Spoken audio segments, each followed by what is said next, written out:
Assalamualaikum warahmatullahi wabarakatuh. Salam guru penggerak. Kenalkan, nama saya Nafisa Wanasari. Saya merupakan seorang pelaksana perangkat lunak dan game di SMK yang Bogor, merupakan calon guru penggerak angkatan 11. Saat ini saya akan memaparkan tugas aksi nyata dari modul 1.4 tentang budaya positif. Dalam mengimplementasikan konsep-konsep inti dalam budaya positif di lingkungan kelas, saya mulai mencoba mengenalkan dari kegiatan membuat keyakinan kelas. Di sini, siswa diajak untuk membuat keyakinan kelas dengan menggunakan Google Jamboard. Mari kita simak video dalam melaksanakan keyakinan kelas di kelas 12 PPLG 1.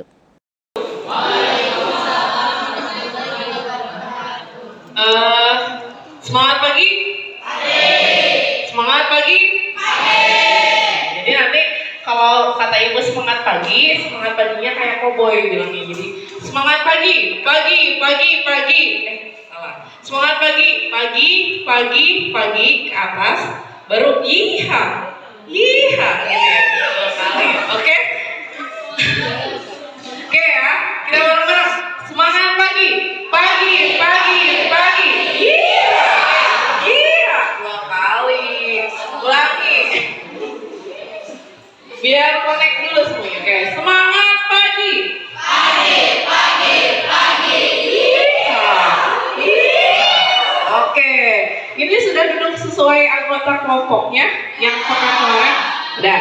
Nah, sebelum kita memulai kegiatan pembelajaran kita pada hari ini, kita akan bikin kesepakatan kelas dulu. Caranya adalah kalian tuh Google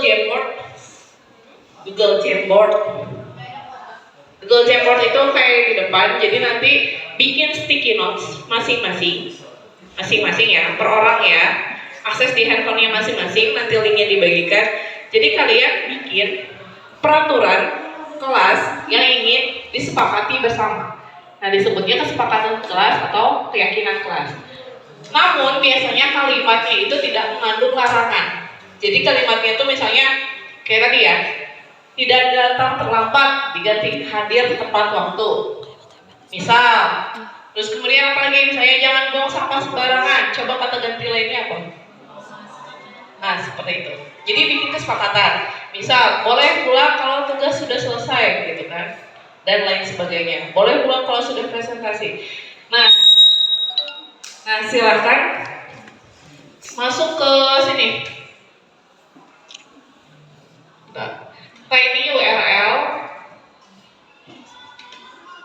tinyurl.com kesepakatan 12 PPLG 1. Ya, benar.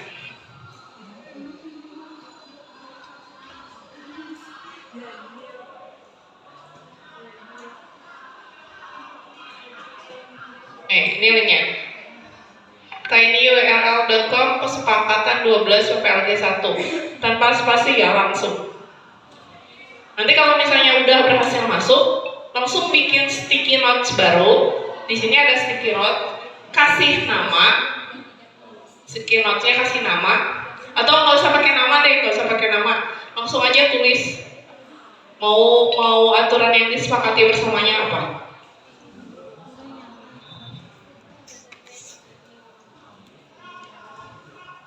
Berhasil masuk? tinyurl.com/kesepakatan 12 PPLG 1. Ada foto tethering.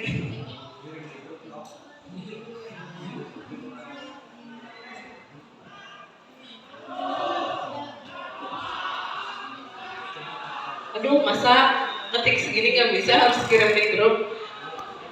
Yuk, tinyurl.com kesepakatan. Kalau nggak ada yang udah berhasil, boleh kirim di grup.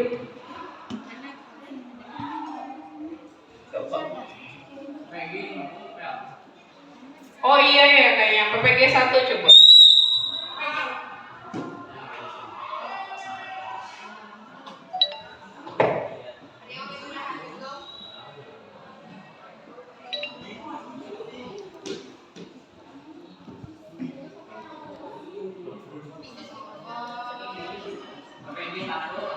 PPG 1 ya.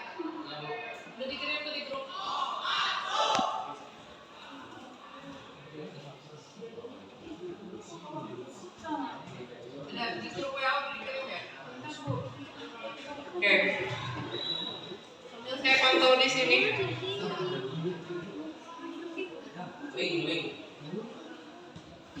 Ada yang berhasil masuk? Udah?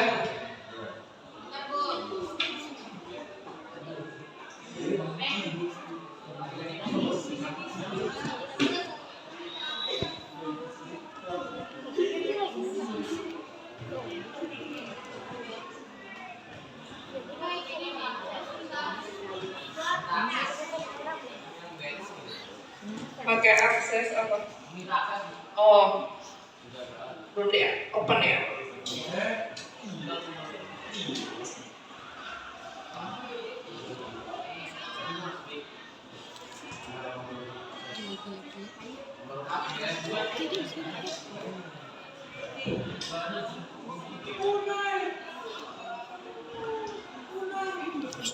Oke, silahkan sudah dibuka, refresh.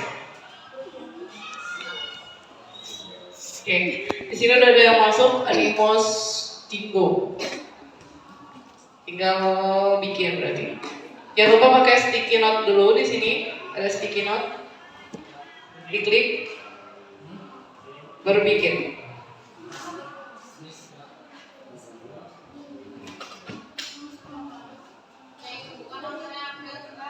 Ya, gak harus semua, nggak apa-apa. Perwakilan misalnya satu meja berdua boleh, kalau nggak ada kuotanya.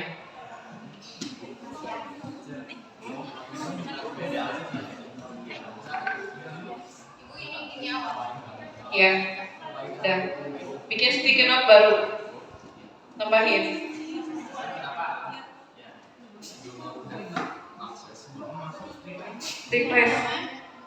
Refresh semuanya udah dibuka. Itu kenapa itu pindah-pindahin? Langsung bikin baru aja.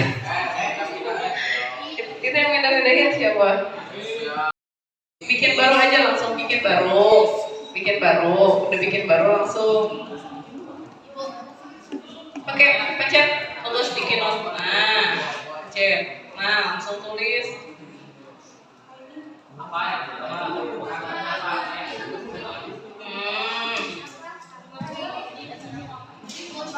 Sticky note.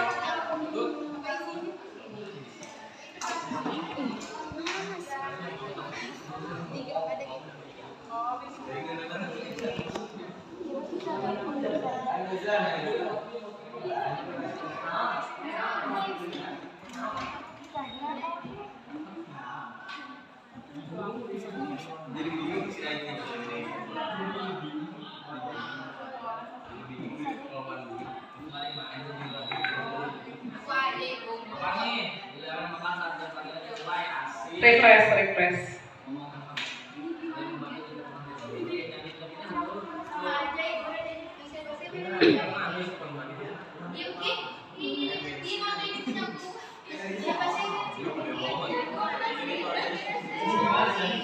Saling membantu jika teman sedang kesulitan dalam mengerjakan tugas.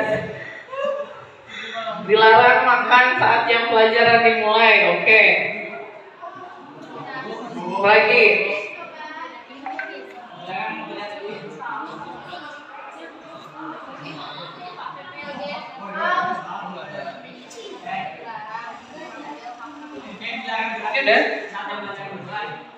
Udah bikin sticky note yang penting. Kenapa? Jangan pakai kata dilarang. Oke.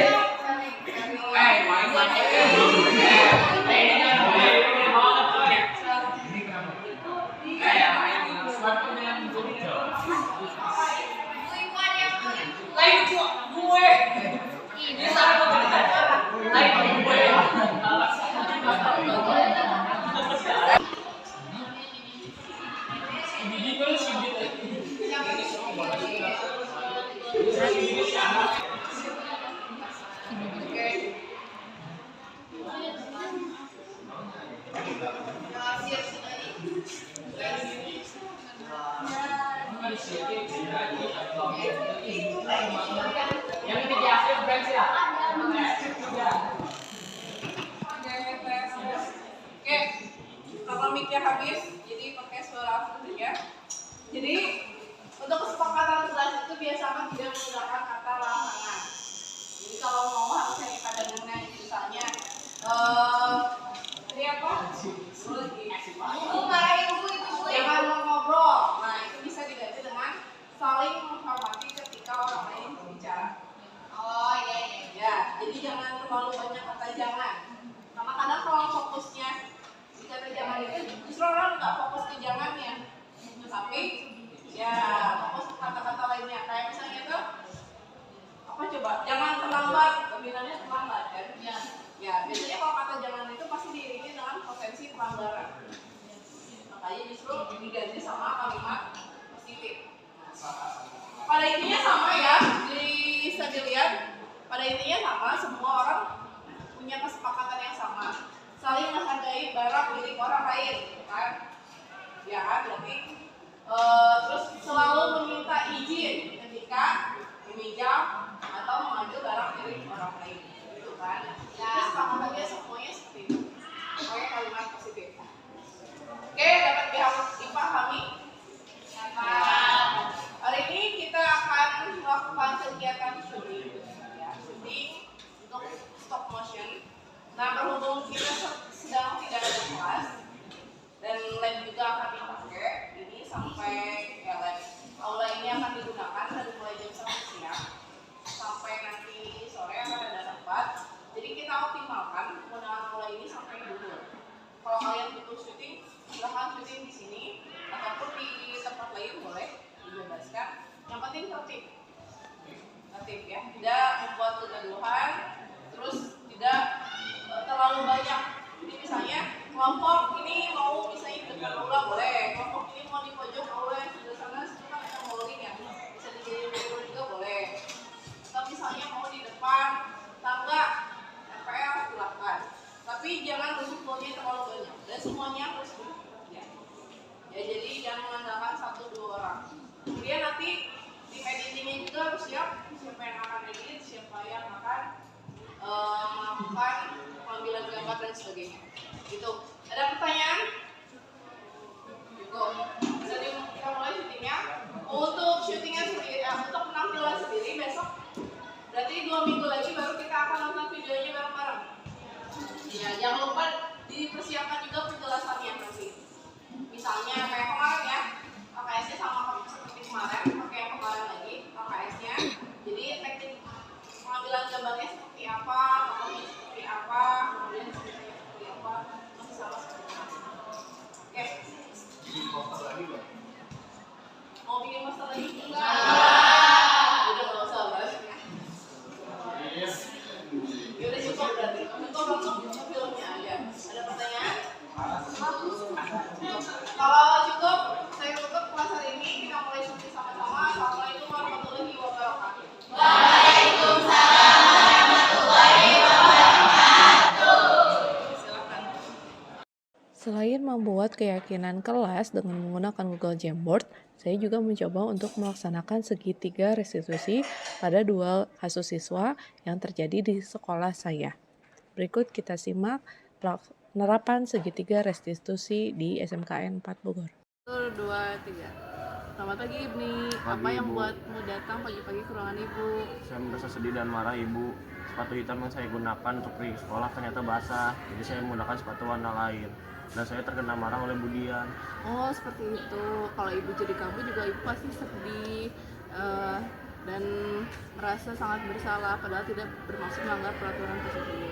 Lalu apa yang kamu katakan pada guru pikir? Saya sudah menjelaskan kenapa saya memakai sepatu warna lain Ibu, tapi Ibu Dian tidak mau mendengarkan. Nah, coba sekarang lihat lagi kesalahanmu yang tidak menggunakan sepatu hitam. Kira-kira keyakinan apa yang kamu langgar? Yang saya langgar yaitu melanggar keyakinan kelas untuk saya menghormati, bertanggung jawab dan disiplin Ibu. Nah, kira-kira solusi seperti apa yang harus kamu jalankan agar kesalahan seperti itu tidak terjadi kembali? Saya akan mengecek, mungkin saat pulang saya akan selalu mengecek perlengkapan yang saya ingin bawa untuk besok hari Ibu, dan selalu menyiapkannya di malam hari agar besok tidak kerepotan, agar tidak terjadi hal-hal seperti ini lagi Ibu. Oke, terima kasih Ibu. Semoga dengan kejadian ini kamu menjadi tambah dewasa dan bertanggung jawab. Siap Ibu.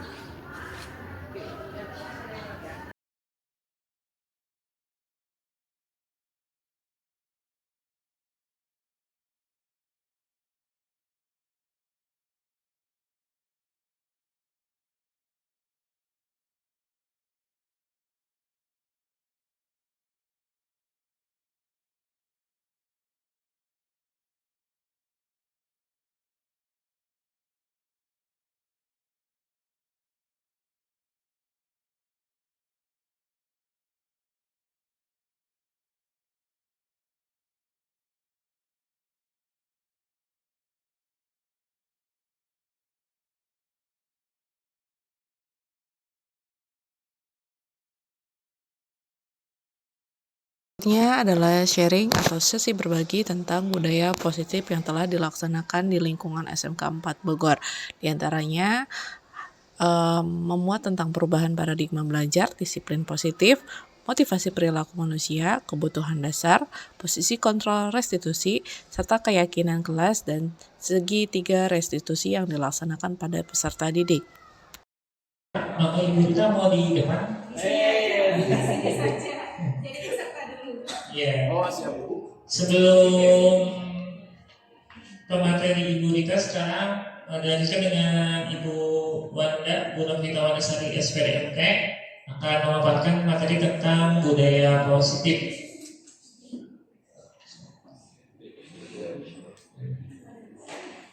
Pada Ibu Wanda, waktu dan tempat dipersilakan.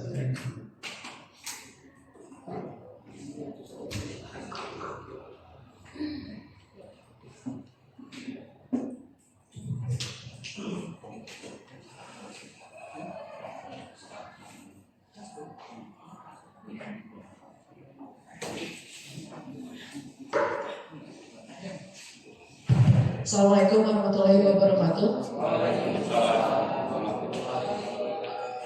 Oke.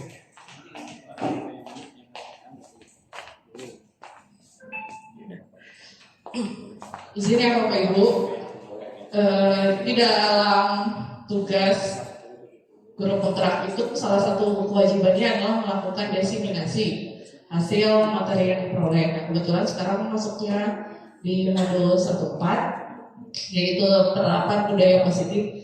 Jadi ini harus dibagikan kepada rekan kelas Jawa dan harus juga diimplementasikan di dalam kelas. Oke, sebelum kita melanjutkan ke materi penerapan budaya positif, sekarang saya mau tanya semangat Bapak Ibu. Tapi semangat paginya ini pakai semangat cowboy. Jadi kalau ditanya semangat pagi, iya gitu, iya, jadi kayak cowboy gitu, biar ingat masa-masa waktu di PIG gitu ya. Ya, katanya nggak usah goyang, tangannya aja ya. Oke, semangat pagi. Oke, terima kasih.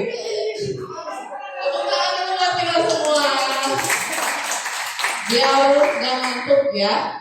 Soalnya konsumsi sorenya udah di pagi tadi dibawa ke pagi ya, jadi sorenya gak dapet konsumsi lagi. Oke. Ya, jadi di budaya positif itu ada 7 poin intinya. Yang pertama ada perubahan paradigma belajar, kemudian ada disiplin positif, yang ketiga adalah motivasi perilaku manusia, yang keempat ada kebutuhan dasar, yang kelima keyakinan kelas, keenam posisi kontrol restitusi, dan yang ketujuh adalah segitiga restitusi. Nah, perubahan paradigma belajarnya di sini ya Bapak Ibu. Jadi kalau Bapak Ibu mungkin di sini ada yang generasi baby boomer tahun 70-an, 80-an gitu. Dulu belajarnya kan setelah rakyat misalnya. Tulis aja pakai sabak, tulis hapus. Dengan tulis hapus. Kalau sekarang berubahnya sangat berubah. Mungkin kita kira, bukan kita, mungkin saya aja kali ya. Saya kira pembelajaran tuh semakin tahun ke tahun akan semakin mudah. Ternyata tidak, tantangannya semakin banyak. Bisa dilihat misalnya dari Instagram Bapak Ibu aja. Pasti Bu Erni yang Bu Erni follow sama yang kamu mau jadi follow pasti berbeda. Karena apa? Seleranya berbeda. Anak pun begitu. Jadi ketika misalnya kita ngomong, wah kata mereka, si ibu mau ngomong apa sih, nggak ngerti ya, nggak didengerin gitu. Karena mereka di imajinasinya punya sesuatu yang lebih menarik. Saya tontonan mereka tuh senangnya Avengers, lagi bayangin serial Avengers terbaru, atau senangnya nonton Blackpink, jadi ngebayangin konser Blackpink di Jakarta, atau mungkin udah beli tiket konser Salah On Seven nih buat di Bandung, jadi ngebayangin nonton Salah On Seven live gitu kan. Nah kalau di sini tuh berdasarkan perubahan paradigma belajar ini, makanya teori kontrol itu menyebutkan bahwa kebutuhan kita itu berbeda. Kita itu masing-masing individu yang berbeda, sehingga setiap orang itu pasti memiliki sudut pandang yang berbeda. Cara saya menyelesaikan masalah sama cara Pak Mulya menyelesaikan masalah pasti berbeda, gitu ya. Karena apa? Itu kita berusaha untuk memahami pandangan orang lain terhadap dunia. Mungkin yang kita makan zaman di rumah, kalau orang tua melarang-larang itu baik ya. Jam 6 belum pulang pun jangan dulu diteleponin, bu, padahal bu mesin handphone gitu. Pasti setiap orang tuh diteleponin. Taunya gimana gitu, padahal lagi kerja kelompok. Maghrib belum pulang seperti itu. Tapi kalau sekarang kayaknya cukup di WA. Kalau enggak ditanya di grup wali kelas gitu kan. Atau bahkan jam malamnya berubah, udah enggak lagi maghrib, tapi jam 9 malam. Ada pergeseran gitu kan. Tapi yang pasti setiap orang itu kalau berperilaku pasti memiliki tujuan. Kayak misalnya anak main di luar, pas ditanya tuh kenapa kamu kebanyakan main di luar, pasti alasannya betah di rumah dimarahin terus. Terus kata saya, kamu satu-satunya anak di rumah ya? Iya, kakak udah kuliah, saya anak bungsu. Saya yang paling diandalkan tapi paling sering dimarahi. Gitu. Jadi daripada kena marah mending menghindar.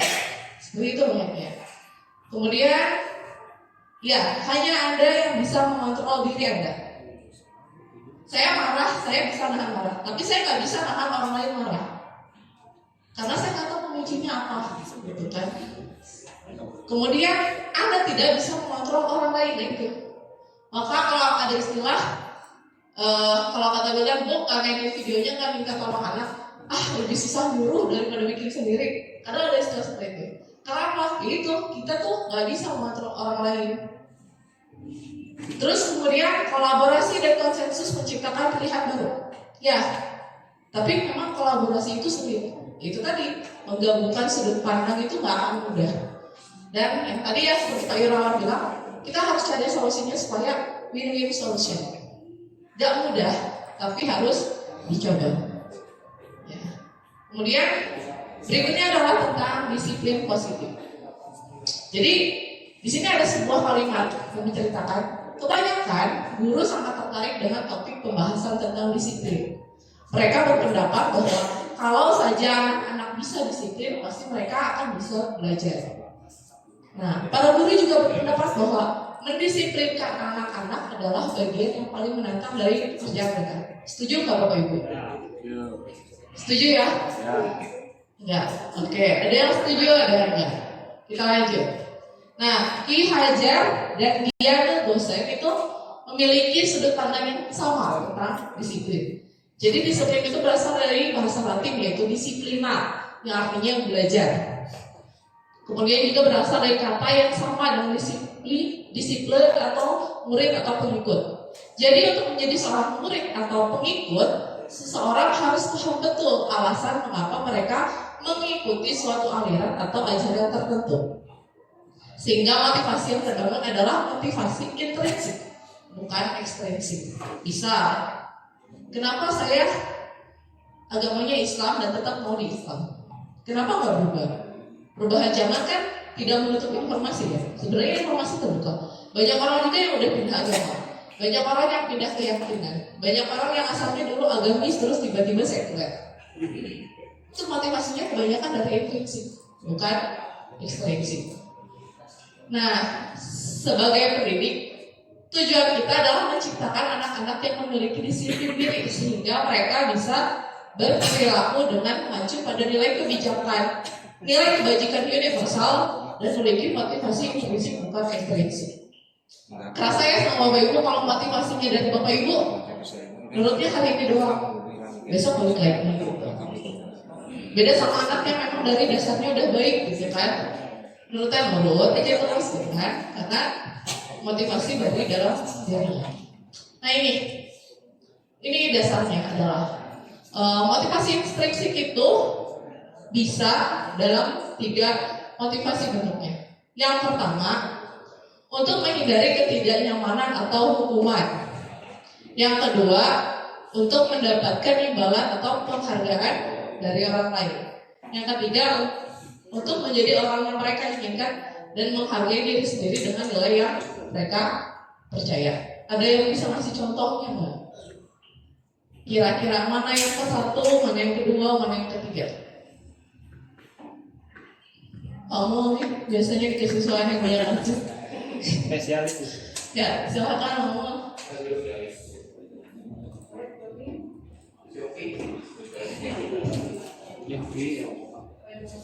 Iya, untuk yang nomor 1 mungkin ya ada siswa yang nggak mau terlambat karena dia tahu kalau terlambat itu pasti motivasi. Akhirnya dia memaksakan untuk hadir lebih pagi.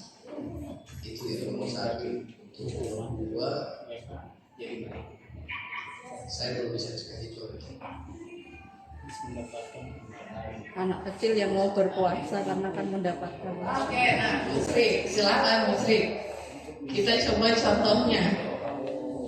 Contoh yang kedua itu anak-anak kita biasanya waktu masih kecil mereka itu ikut berpuasa, berusaha mengikuti sampai 1 bulan karena akan mendapatkan imbalan dari orang tuanya. Itu yang kedua. Oke, terima kasih Musri. Ada lagi? Nomor 3, melanjutkan kuliah. Oke, ada lagi.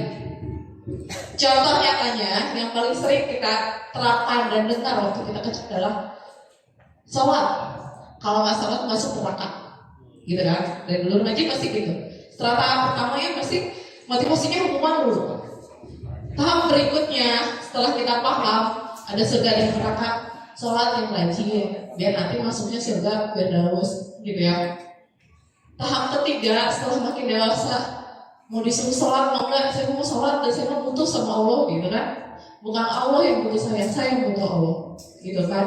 Bahkan ketika kita frustasi nggak punya teman, kalau mungkin banyaknya sekarang bunuh diri ya. Kalau dulu kan kita dibuatkan sama orang tua doa yang dalam gitu kan, sedih sejadi-jadinya gitu, nangis sejadi-jadinya gitu. Itu udah di tahap nomor 3. Kita bisa lihat di video ini gitu.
Soalnya video ini juga bahasa Thailand gitu, jadi kalau suaranya juga enggak.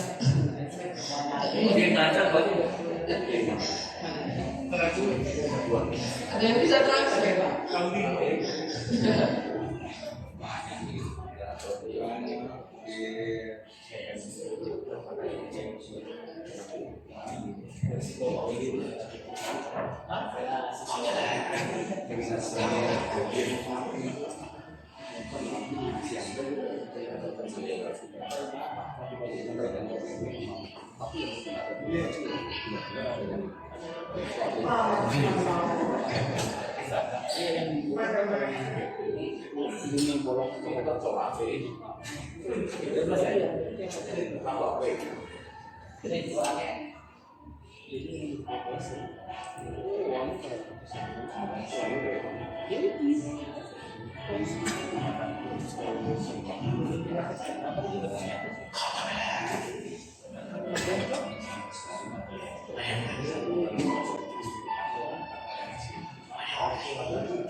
Iklan ya.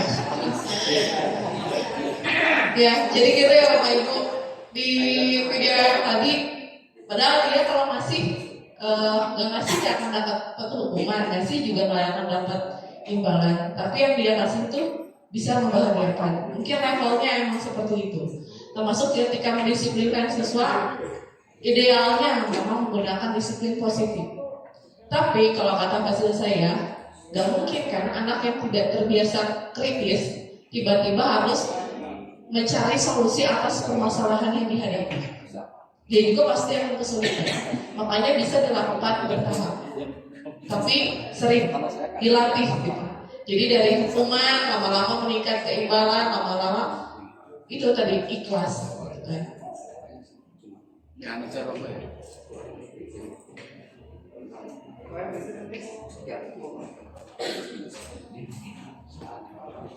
Nah, selanjutnya ini ada 5 kebutuhan dasar dari manusia. Jadi selain 5 bahasa cinta, Ibu bahasa cinta? Ya, apa aja? Giving, kemudian ya physical touch, kemudian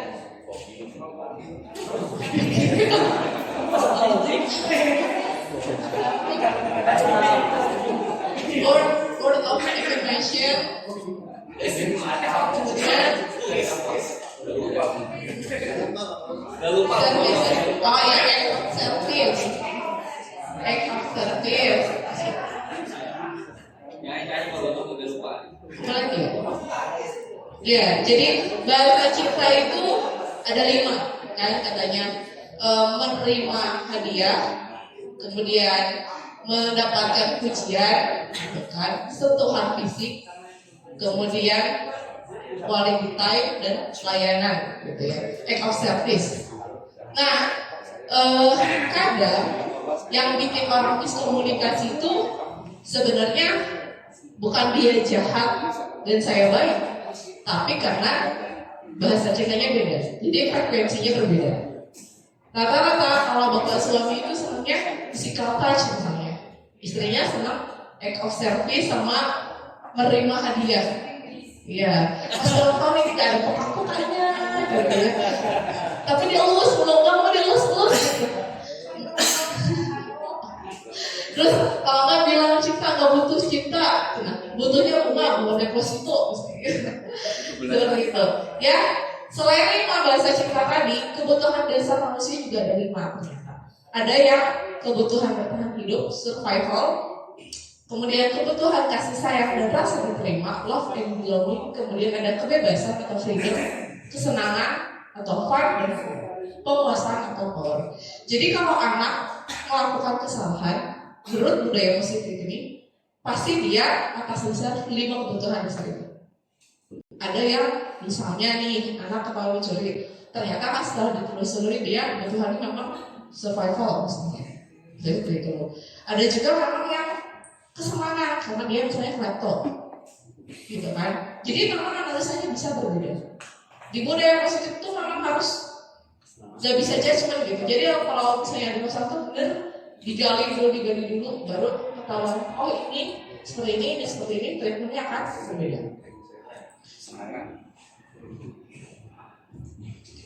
Nah, setelah tadi tentang kebutuhan dasar manusia, kemudian sekarang ada lagi namanya keyakinan kelas.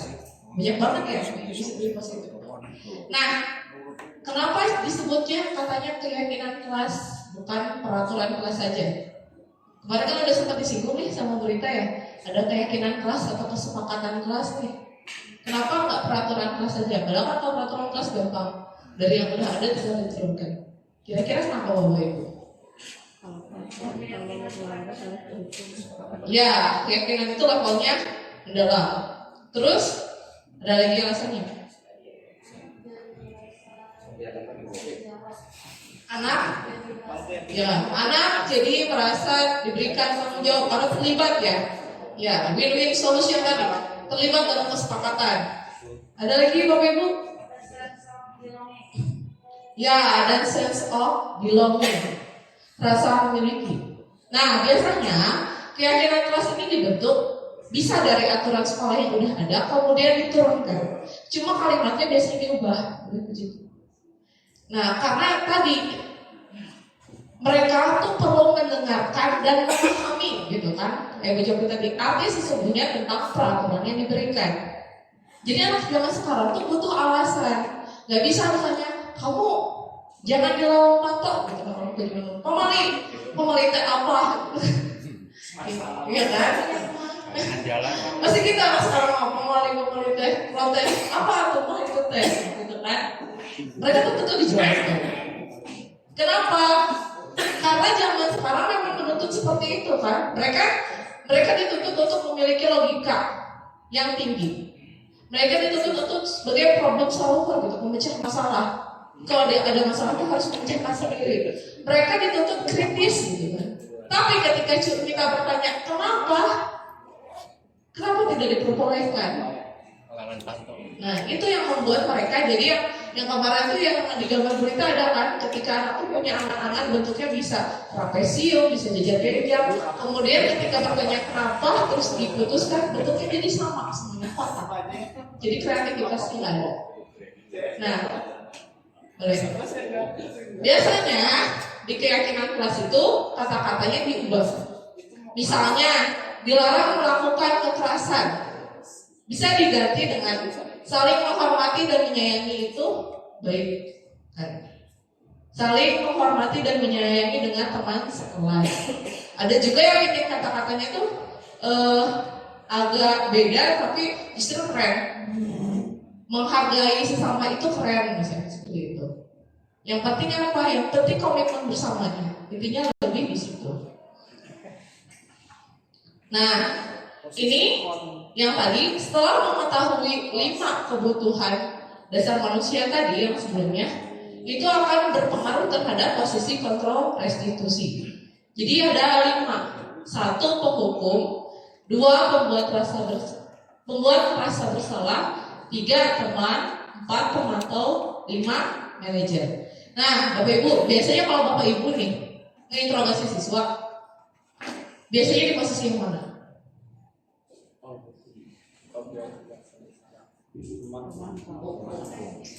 Yang mana? Manajer.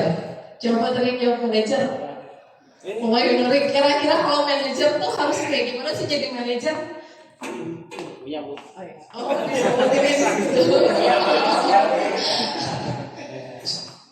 Oke, posisi kontrol ya, restitusi yang.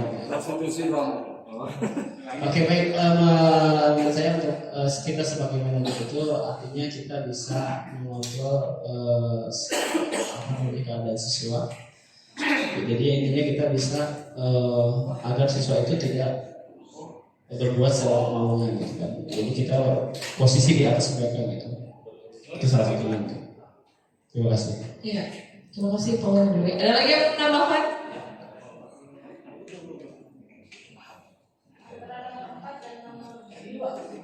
Antara nomor 4 dan nomor 2. Oke, antara 4 nomor 2. Bisa kasih contohnya?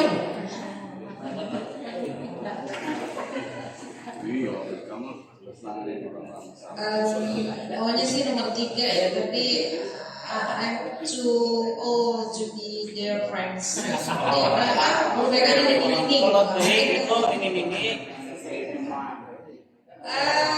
Memantau karena biasanya ada sesuatu hal itu dari dilihat dari dulu sebelumnya gitu. Ya, misalnya anak udah jelas melanggar peraturan itu kan dari berkelas. Jadi berdasarkan laporan, kalau disiplinnya ada berdasarkan laporan misalnya anak contoh terakhir ini yang kan dari ditanya sih motivasinya dulu apa atau kenapa alasannya apa dia melakukan hal itu bla bla bla, ujung-ujungnya nanti making them feeling guilty supaya nggak mengulangi lagi perbuatan semua. Biasanya sih gitu kalau indisipliner ya. Kalau yang pribadi biasanya sih tetap dari pemantau kayaknya kalau saya ya karena misalnya tiba-tiba anak cita-cita jadi dokter SMK harus dialihkan gitu ya, tapi nggak sampai buat yang bisa lah, itu membuat mereka jadi oh iya ya cita-citanya harus diubah ya. Kira-kira seperti itu. Jadi mungkin nomor 4 dan nomor 5 karena pengennya sih nomor 3 tapi susah. Oke, gitu ya. Tadi ada yang udah nomor 2, nomor 4, nomor 5. Jadi memang posisi paling ideal itu manajer. Emang di jabatan pun gitu kan paling tinggi manajer. Kenapa? Jadi manajer itu melakukan Jadi manajer itu melakukan 3 tahapan nanti di restitusi. Karena tujuan dari restitusi sendiri adalah proses kolaboratif yang mengajarkan murid untuk mencari solusi untuk masalah dan membantu murid berpikir tentang orang seperti apa yang mereka inginkan dan bagaimana mereka harus memperlakukan orang lain. Kemudian, nah di restitusi diri ini murid belajar untuk mengubah kebiasaan dari kecenderungan untuk mengomentari orang lain menjadi mengomentari diri sendiri. Karena orang yang bahagia akan mengevaluasi diri sendiri, sedangkan orang yang tidak bahagia akan mengevaluasi orang lain. Ya, gitu ya, dalam ya maknanya. Jadi memang di proses restitusi ini kita harus fokus pada kesalahan diri sendiri, termasuk murid. Solusinya pun ada di dia. Bukan kita yang kasih alternatif. Misal datang terlambat, kira-kira kamu solusinya apa? Cuma kan anak kita kadang gitu ya, orang diem. Kayaknya sampai maghrib juga ditemuin dia gitu. Jadi mau nggak mau posisi manajernya belum bisa jadi ideal buat kita gitu. Makanya nggak apa-apa, bertahap aja. Karena gitu di kita tuh kebiasaan kritisnya belum bisa dibangun. Nah, tahapan restitusinya itu ada 3. Pertama, menstabilkan identitas. Nah, bagi yang menstabilkan identitas ini biasanya dimulai dengan pertanyaan. Kalau misalnya anak datang terlambat di 10 menit, betul kamu datang terlambat lewat lebih dari 10 menit. Berusaha untuk bertanya dulu, ya kan, menstabilkan identitas. Oh iya, dia mengakui dia terlambat. Karena ada juga anak dia nggak langsung ngaku ya, berbelit-belit ke Bandung dulu gitu kan, Surabaya. Ya kita tadi anaknya belum fokus menyalahkan dirinya sendiri, masih sibuk mengevaluasi orang lain dan mencari kebenaran. Kemudian divalidasi tindakannya yang salah. Misal, ya Bu, saya terlambat 10 menit karena tadi saya ngantuk misalnya itu. Tidurnya malaman gara-gara nonton Piala Dunia. Kita tuh divalidasi, oh iya, saya juga kalau jadi kamu pasti ngantuk karena nonton Piala Dunia.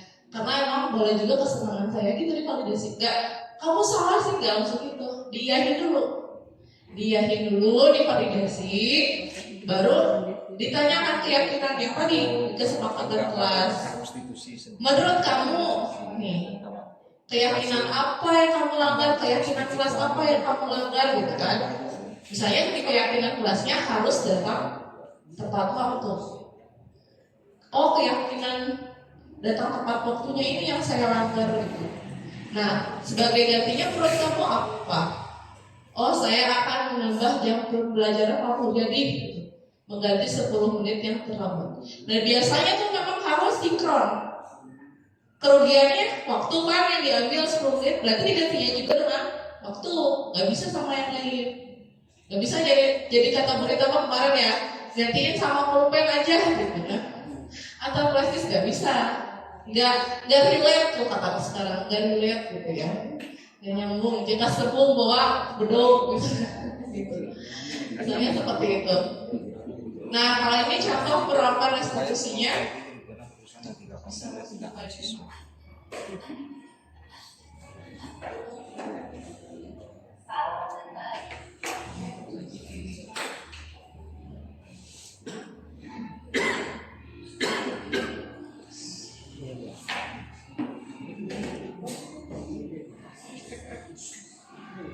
Itu nggak bisa cepetin nggak apa-apa ya sebentar. Jadi di sini ada contoh skenario dari segi penerapan segitiga restitusi di sekolah.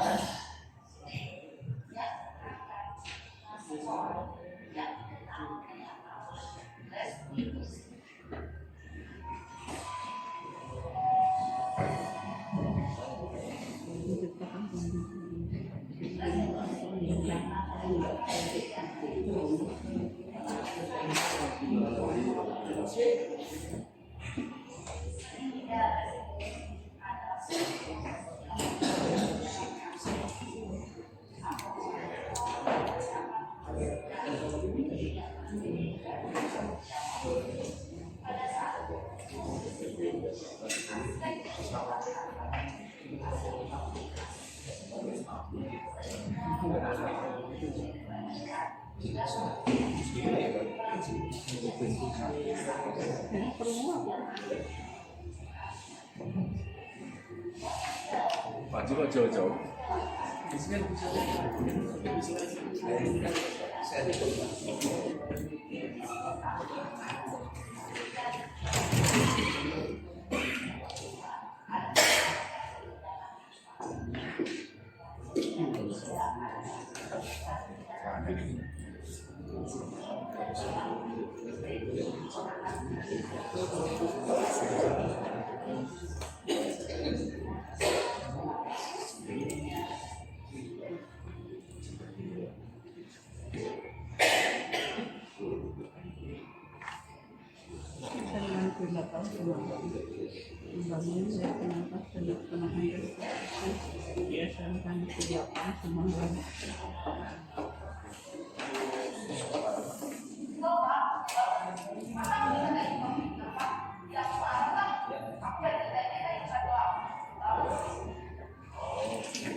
Ya, cukup ya Bapak Ibu. Jadi seperti itu tahapannya. Jadi memang solusinya seperti halnya kita coaching ya. Solusinya bukan sama teman yang diajak ngobrol sebenarnya. Datang dari itu sendiri. Kita cuma butuh teman, gitu kan? Butuh teman sebagai media. Tapi solusi tetap datang dari diri sendiri. Makanya kalau misalnya ada orang lagi pengen curhat ya, nggak pengen dikomentarin, sekarang sekali tekan namanya. Ya, karena sebenarnya dia punya solusi, cuma pengen cerita aja gitu kan. Jadi memang seperti itu, siswa pun karena sudah banyak media informasi yang dia peroleh, sebenarnya sudah punya solusi, cuma dia memang bingung mungkin ya, butuh teman buat cerita. Jadi kebanyakan kayak kasus-kasus yang kemarin beredar juga, memang capek ya Bapak Ibu. Saya juga pernah coaching gitu siswa di kelas 1-1 karena pengen tahu nih gitu kan karakter anaknya, termasuk penjajakan. Oh dia mau lanjut kerja, terus kerjanya sesuai bidang di RL atau enggak gitu kan, atau mau lanjut kuliahnya mau sesuai bidangnya lagi atau enggak tuh capek gitu. Karena lihat juga latar belakang keluarganya juga belum jadi curhat kemana-mana gitu kan. Ada yang malah, saya tuh di rumah sendirian Bu. Kenapa sendirian? Kan orang tua saya sudah punya keluarga baru. Asalnya sama siapa? Sama nenek, cuma nenek udah meninggal. Nggak ikut, nggak Bu, kagok katanya gitu kan. Jadi mau tidak mau kan kita membaca posisi pada posisi dia ya.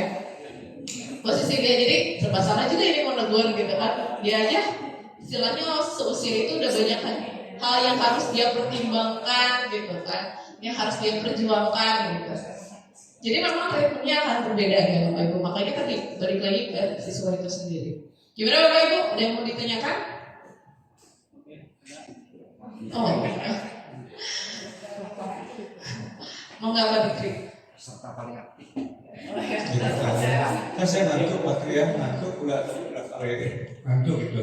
Ini yang ini Bu, saya rasakan apalagi SMP ya, siswanya itu maksudnya agak transisi banyak problem permasalahan baik dari rumah dan sebagainya.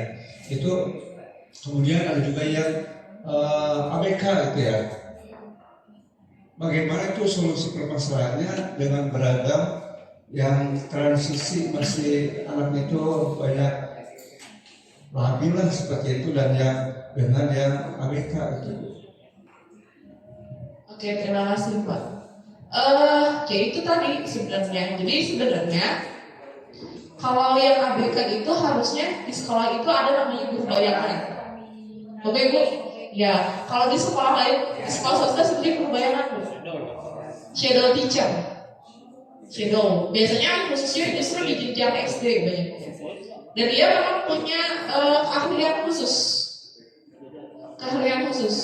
Karena memang kan kalau ideal itu sebenarnya setiap fase tumbuh kembang anak tuh diukur ya. Jadi kayak fase melompat, anak ini harusnya umur segini udah bisa melompat, belum bisa melompat dan harusnya dilakukan pemeriksaan atau di review gitu, apa aja yang dia pelajari sampai belum bisa melompat.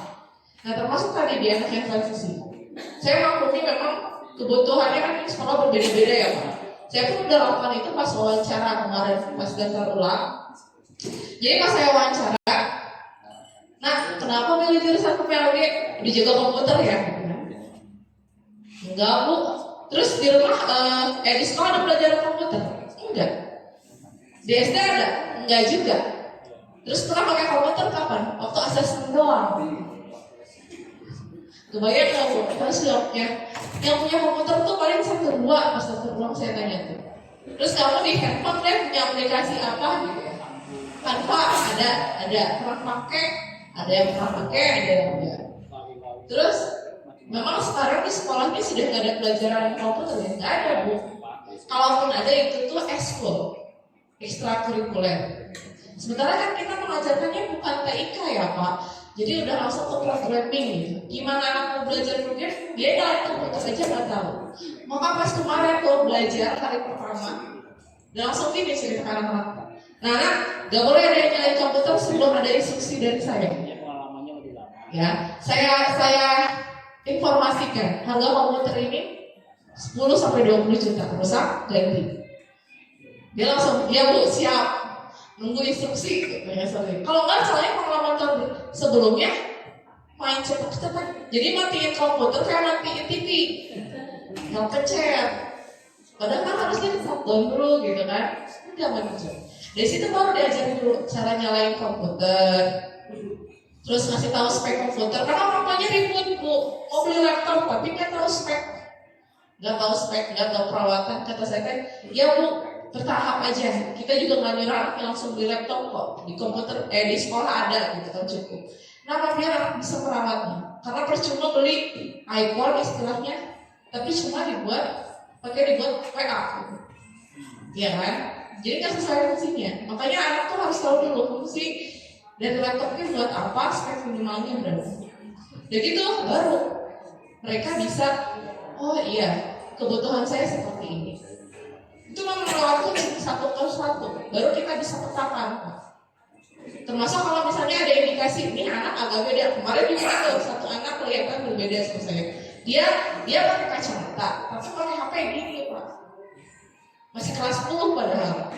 Kata saya bilang, wah ini minusnya nambah nih. Dan langsung saya jawab juga Bu Sri kan dari kelas Bu, nitip info dong ke orang tuanya tolong periksain mata anaknya gitu, takutnya nambah. Kita belum masuk ngoding nih, baru awal-awal aja dia lihat HP gede gini pak, khawatir kan saya. Iya, lalu juga seperti itu. Padahal kan kalau di aturan penggunaan komputer tuh pasti ada prinsip K3-nya kan sama.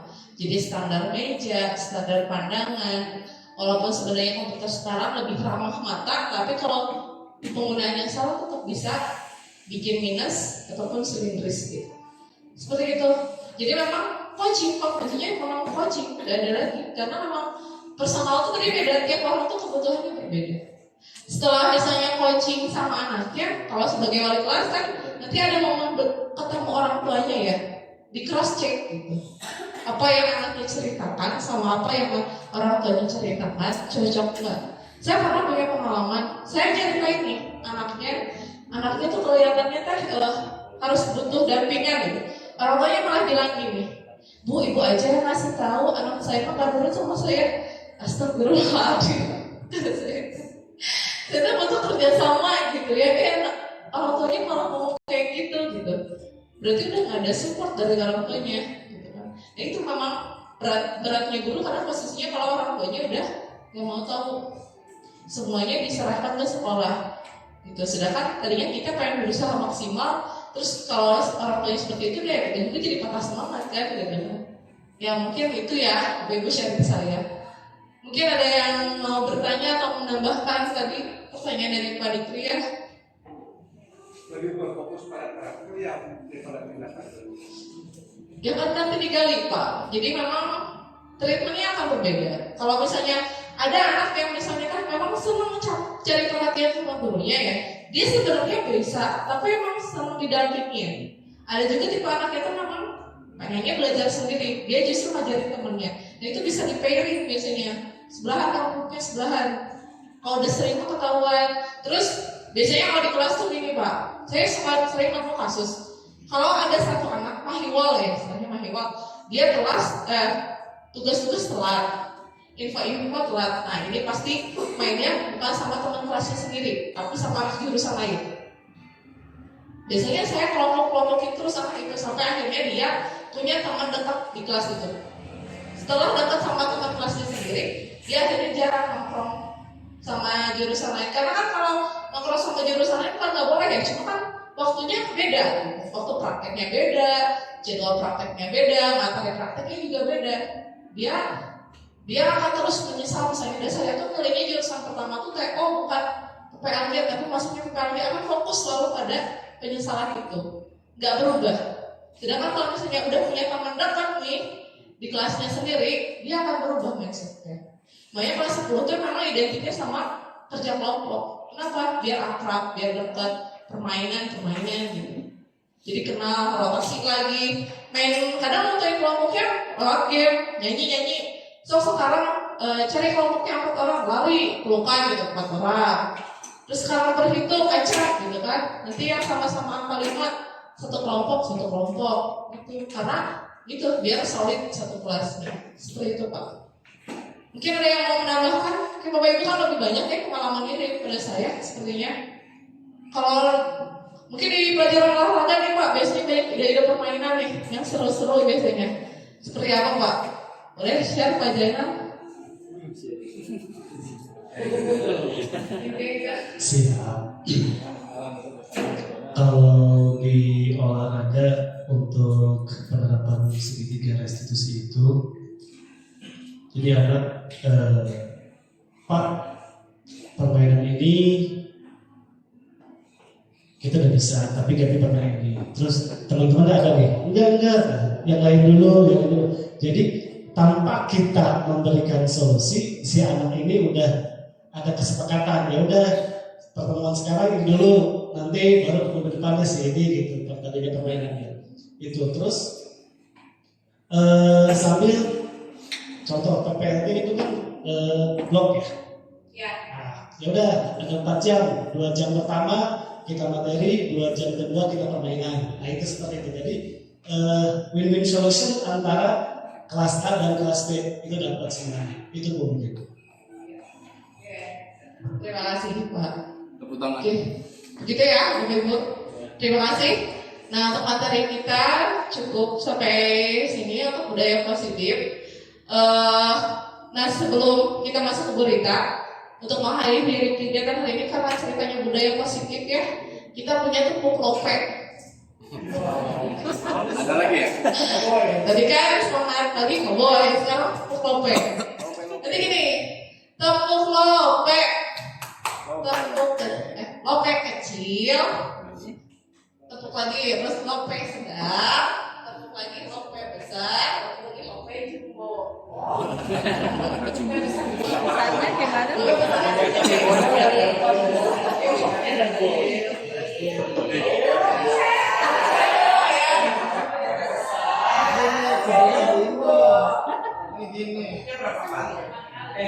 Empat.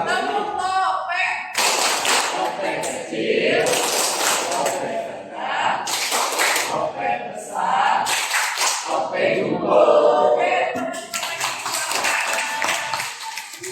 Mangga berita silakan ke Pak Yus. Lope jumbo.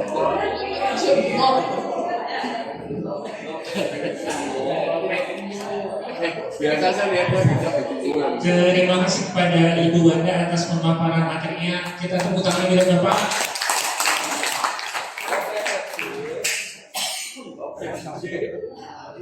Selanjutnya. Terima kasih sudah menyaksikan presentasi